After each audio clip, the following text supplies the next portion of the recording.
नमस्कार दोस्तों, मेरा नाम है नवीन और आप देख रहे हैं technical government job study official YouTube channel. दोस्तों, अगर आप भी जीडीएस की भर्ती के लिए अप्लाई कर रहे हैं तो अप्लाई करने से पहले आज के इस वीडियो को पूरा एंड तक जरूर देखिएगा।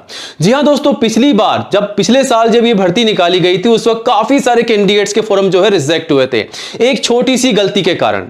वो गलती थी डॉक्यूमेंट्स की कमी। जी हां दोस्तों, जब भी आप इस वैकेंसी के लिए अप्लाई करते हैं तो आपके डॉक्यूमेंट जो है कंप्लीट नहीं हो पाते हैं, तो आपको पता ही नहीं होता है कि कौन कौन से डॉक्यूमेंट जो है इस भर्ती के लिए चाहिए। जी हां दोस्तों, जब भी आप जीडीएस की भर्ती के लिए आवेदन करते हैं तो सीधा आप जो है ऑनलाइन फॉर्म खोलते हैं और अप्लाई करना शुरू कर देते हैं। चाहे घर पे अप्लाई करते हो, चाहे साइबर कैफे पे, कहीं पर भी आप अप्लाई करते हो, सिर्फ जो भी डॉक्यूमेंट्स आपके होते हैं वो आप ले जाते हैं और फॉर्म को भर करके सबमिट कर देते हैं, लेकिन बाद में आपका फॉर्म जो है रिजेक्ट हो जाता है। जी हां दोस्तों, केवल अप्लाई करना ही यहां पर आपका काम नहीं है, आपको डॉक्यूमेंट सबसे पहले तैयार करने होंगे, तभी आप जो है अच्छे से अप्लाई कर सकते हैं, आपका फॉर्म जो है रिजेक्ट नहीं होगा। तो गलती मत कीजिएगा। कौन कौन से डॉक्यूमेंट चाहिए इस भर्ती के लिए अप्लाई करने से पहले, तो सारी की सारी लिस्ट हमारे पास आ चुकी है। एक एक करके बारीकी से आपको बताएंगे कि कौन कौन से दस्तावेज, कौन कौन से इंपॉर्टेंट डॉक्यूमेंट यहां पर आपके रिक्वायर्ड है, तभी आप अप्लाई कीजिएगा। जी हां दोस्तों, एक छोटी सी गलती के कारण आपका फॉर्म जो है रिजेक्ट हो जाएगा। अब मान भी लेते हैं कि अगर आपका फॉर्म रिजेक्ट नहीं होता है, जबकि आपने गलती की है, अगर आपका फॉर्म रिजेक्ट नहीं होता है तो बाद में जब आपकी लिस्ट आएगी उस वक्त आपका सिलेक्शन हो जाता है तो आपको डॉक्यूमेंट वेरिफिकेशन के लिए बुलाया जाएगा। तब आपको पता है काफी सारे कैंडिडेट्स उस वक्त जो है बाहर निकाल दिए जाते हैं, उनमें से आप भी शामिल हो सकते हैं। तो गलती मत कीजिएगा। अगर आप शुरुआत में गलती कर देंगे तो बाद में आपको बहुत ज्यादा पछताना पड़ेगा। ठीक है, बार बार ये भर्तियां देखने को नहीं मिलती है दोस्तों। अगर आप ये सोचते हैं कि इस बार नहीं हुआ, नेक्स्ट टाइम में आपका हो जाएगा, तो आपकी एज जो है वो तो निकलती जा रही है, तो वो गलती आप करेंगे तो आपकी एज निकलती जाएगी। आप बार बार सोचते रहेंगे कि नेक्स्ट टाइम हम ट्राई कर लेंगे, अच्छे से हो जाएगा, नेक्स्ट टाइम हमारा सिलेक्शन हो जाएगा, तो आपका समय आपके हाथों से निकलता जा रहा है। तो समय को मत गवाइए, समय बहुत ज्यादा इंपॉर्टेंट होता है आज के समय में, तो समय की कदर करेंगे तो आपको एक जॉब मिल सकती है। गलती मत कीजिएगा बस, ठीक है। तो आज हम आपको बताएंगे जीडीएस की वैकेंसी के लिए अप्लाई कैसे करना है, कौन कौन से डॉक्यूमेंट के साथ अप्लाई करना है, और जो भी आपके सवाल होते हैं जैसा कि कितने % वाले अप्लाई कर सकते हैं वो भी आपको बताने वाले हैं। तो वीडियो का हर एक पार्ट आप सभी के लिए इंपॉर्टेंट होने वाला है। बस वीडियो को एंड तक देखिएगा और फटाफट से लाइक करके दोस्तों में शेयर कीजिएगा। और नई भर्तियों की जानकारी सबसे पहले पाने के लिए हमारे official YouTube channel technical government job study को सब्सक्राइब कीजिएगा, क्योंकि दोस्तों ये जो चैनल है इंडिया का नंबर 1 एजुकेशन चैनल है जहां पर आपको सबसे पहले नई भर्तियों की जानकारी दी जाती है। तो ये रहा बटन सब्सक्राइब करने का, इसे दबा दीजिएगा। पास में आपको एक घंटी का बेल आइकन मिलेगा, उसको दबा करके ऑल कीजिएगा, तभी आपको नोटिफिकेशन जो है नई भर्तियों का सबसे पहले मिलेगा। ठीक है, 10वीं पास कैंडिडेट्स के लिए नई भर्तियों की जानकारी सबसे पहले हमारे चैनल पर दी जाती है, तो सब्सक्राइब कीजिएगा। चलिए अब आपको सीधा ऑफिशियल वेबसाइट पर लेके चलते हैं।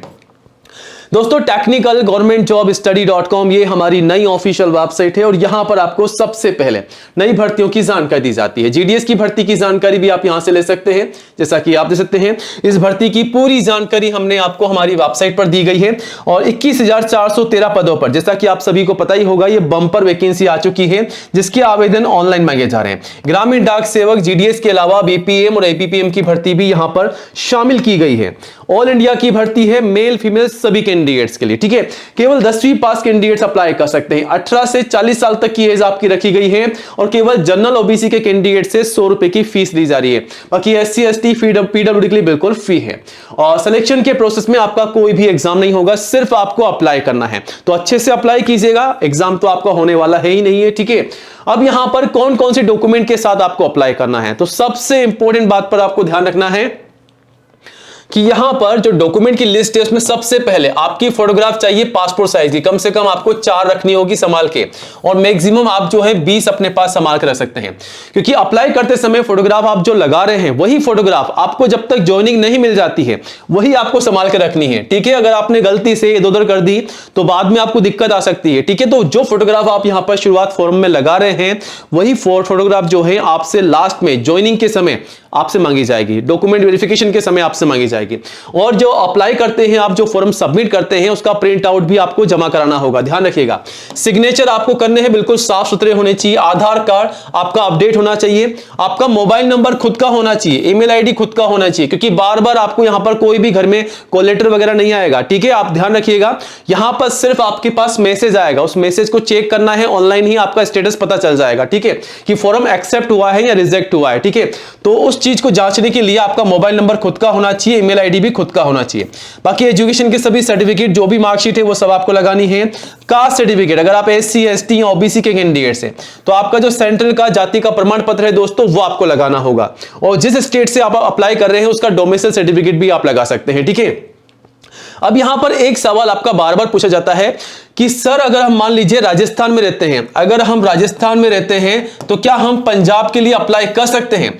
तो मैं कहता हूं 100% आप जो है अप्लाई कर सकते हैं, लेकिन एक बात का ध्यान रखिएगा, वहां की लैंग्वेज जो है, अगर आप जहां पर रहते हैं, मान लीजिए आप राजस्थान में रहते हैं, वहां पर आपको हिंदी बोलना आता है, तो दूसरे स्टेट के लिए जहां के लिए आप अप्लाई कर रहे हैं वहां पर भी हिंदी बोलना आना चाहिए, तब तो आप वहां पर अप्लाई करके सर्वाइव कर सकते हैं। अदरवाइज आप जो है नौकरी पाने की खुशी में नौकरी भी कर लेंगे, नौकरी भी पा लेंगे, अच्छा लगेगा, लेकिन कुछ दिनों के बाद में आप जो है वो जॉब छोड़ सकते हैं, क्योंकि आप वहां पर कंफर्टेबल नहीं हो पाएंगे। ठीक है, तो आप जहां के हैं वहीं अप्लाई कीजिएगा। आपके स्टेट में कितने सारे जिले हैं वहां के लिए आप अप्लाई कीजिए ना, दूसरे स्टेट में क्यों ट्राई कर रहे हो। ठीक है, तो आपको ये सर्कल चेक करना है, किस सर्कल में कितनी कितनी वैकेंसीज हैं, उस सर्कल के अंदर जो डिस्ट्रिक्ट आ रहे हैं उस डिस्ट्रिक्ट वाइज भी आप चेकआउट कर सकते हैं कि कितनी कितनी वैकेंसीज हैं हर एक डिस्ट्रिक्ट के अंदर, हर एक सर्कल वाइज डिस्ट्रिक्ट के अंदर। ठीक है, तो चेकआउट कीजिएगा, बस थोड़ी सी मेहनत आपको करनी है अच्छे से।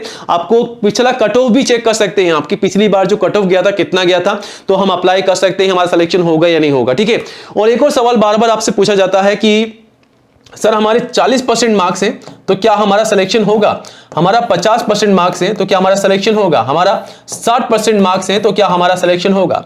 दोस्तों सिलेक्शन की बात है, लेकिन जब ऑनलाइन फॉर्म चल रहे हैं तो आपको अप्लाई तो करना ही होगा ना। ठीक है, ये सिलेक्शन 90 पे जाके भी होता है या 95 पे होता है, वो अभी हम डिसाइड नहीं कर सकते हैं, वो कोई भी आपको नहीं बता पाएगा कि यहां पर जो मेरिट जाएगी, जो कट ऑफ जाएगी, कि यहां पर 90 जाएगी, 100 जाएगी, 95 जाएगी, 85 जाएगी। अब मान लीजिए अगर यहां पर 50% पे भी सिलेक्शन हो रहा है, तो अगर आपने सोच लिया कि यहां पर 90% पे सिलेक्शन होता है दोस्तों कि हम अप्लाई नहीं कर सकते, तो अगर आपने अप्लाई नहीं किया तो 50% वाले जिन्होंने अप्लाई किया होगा उनको ये जॉब मिल जाएगी। तो दोस्तों यहां पर केवल जनरल OBC से 100 रुपए का फीस का पेमेंट मांगा जा रहा है, बाकी SC ST के लिए तो बिल्कुल फ्री है। तो अप्लाई करने में क्या दिक्कत है, 100 रुपए तो आप कहीं पर भी खा पी के थूक देते हैं, तो यहां पर आप अप्लाई क्यों नहीं कर सकते यार। तो अप्लाई कीजिएगा, 40% वाले कैंडिडेट्स भी अप्लाई कीजिएगा। मैं सभी से रिक्वेस्ट करता हूं, बार बार आपको भर्तियां देखने को नहीं मिलेगी। ठीक है, पिछले साल 2024 में 2 बार भर्ती निकाली गई थी, इस बार ये पहली भर्ती है, हो सकता है कि दिसंबर से पहले एक बार और आपको भर्ती देखने को मिल जाए, लेकिन आप ये मत उम्मीद कीजिएगा कि फिर से भर्ती आएगी तब हम अप्लाई करेंगे, इस बार छोड़ देते हैं किसी ना किसी कारण से। तो मैंने आपको पहले कहा समय बार बार नहीं आएगा। ठीक है, आपकी एज जा चुकी होगी, फिर आप अप्लाई नहीं कर पाएंगे। अब बात करते हैं यहां पर, अगर आप PWD कैंडिडेट है तो आपका डिसेबिलिटी का जो सर्टिफिकेट है वो आपको देना है। इनकम सर्टिफिकेट अगर आप EWS यानी कि इकोनॉमिकल वीकर सेक्शन के कैंडिडेट्स है तो ये सभी सर्टिफिकेट आपको लगाने हैं। एज प्रूफ के लिए आपका बर्थ सर्टिफिकेट या फिर आप जो है आपकी 10वीं की मार्कशीट लगा सकते हैं एज प्रूफ के लिए। ठीक है, यहां पर आप दे सकते हैं। और NOC अगर आप कहीं पर जॉब करते हैं, कहीं पर आप गवर्नमेंट एम्प्लॉय हैं तो वहां के भी आप NOC दे सकते हैं। ठीक है, ट्रांसजेंडर कैंडिडेट्स के लिए सेल्फ डिक्लेरेशन का सर्टिफिकेट लगाना होगा। तो ये सभी डॉक्यूमेंट जो हैं आपको तैयार करने हैं, तभी आपको अप्लाई करना है, अदरवाइज आपका फॉर्म जो है रिजेक्ट हो जाएगा। ठीक है, आप चाहे तो स्क्रीनशॉट ले सकते हैं, वीडियो को फिर से रिपीट कर सकते हैं, या फिर वेबसाइट पर विजिट करके सब कुछ चेकआउट कर सकते हैं, फिर अप्लाई कीजिएगा। और अप्लाई करने का लिंक भी आपको यहां पर दे रखा है। 3 मार्च तक अप्लाई चलेंगे, आपको पता ही होगा। यहां से आपको रजिस्ट्रेशन करना है। सिंपली आपको ये फॉर्म जो है बेसिक डिटेल्स आपको सबसे पहले भरनी है। मैंने आपको कहा ना, आपका मोबाइल नंबर, ईमेल आईडी आपको खुद का होना चाहिए, क्योंकि यहां पर आप OTP से उसे वेरीफाइड करेंगे। और जो भी आपकी जानकारी है, जो भी आपकी 10वीं की मार्कशीट है जिसमें आपका नाम लिखा है, आपके पिताजी का नाम, डेट ऑफ बर्थ, आपका जेंडर है, आपकी जो भी जानकारी 10वीं की मार्कशीट में है वही डालिएगा, अदरवाइज आपका यहां पर फॉर्म रिजेक्ट हो जाएगा। यहां पर भी कैंडिडेट्स गलतियां कर रहे हैं कि उनका नाम जो है मार्कशीट में अलग है। मान लीजिए उनका नाम है राजकुमार, ठीक है, राजकुमार उनका नाम है मार्कशीट में, लेकिन वो राजू डाल रहे हैं, ठीक है, क्योंकि उनको घर में सब बुलाते हैं राजू।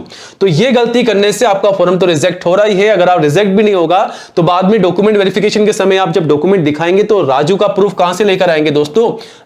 राजकुमार का प्रूफ तो आपको 10वीं की मार्कशीट में ही देना होगा ना। तो ये गलतियां आपको नहीं करनी है, ठीक है। गलतियां मत कीजिए, बार बार गलतियां करोगे अपना समय और पैसा दोनों बर्बाद करोगे, ठीक है। तो गलतियां मत कीजिएगा, अच्छे से फॉर्म भर के सबमिट कीजिएगा। भगवान से दुआ है आप सभी को नौकरी मिल जाए, बस मेहनत करते जाइए और समय की कदर कीजिए, आपको आपकी मंजिल जो है हासिल हो जाएगी, ठीक है। तो अगर आप सरकारी नौकरी पाना चाहते हैं इसी साल 2025 में तो इस भर्ती के लिए अप्लाई कीजिएगा। और भी नई भर्तियां हैं जिसकी जानकारी आप सीधा हमारी वेबसाइट से भी ले सकते हैं, और चैनल को सब्सक्राइब कीजिएगा। नई भर्तियों की जानकारी यहां पर ही आपको सबसे पहले दी जाती है। जय हिंद, जय भारत।